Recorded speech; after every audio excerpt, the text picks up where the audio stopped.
কালু জন্মেছিল এই লবণাক্ত জঙ্গলে।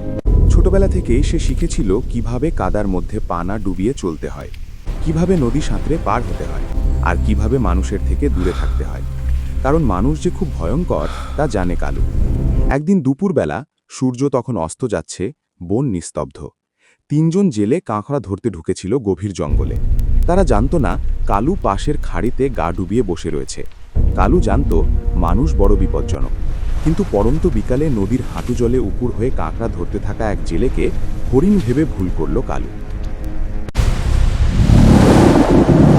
হঠাৎ এক মুহূর্তে কোনো শব্দ ছাড়াই সে ঝাঁপিয়ে পড়ল।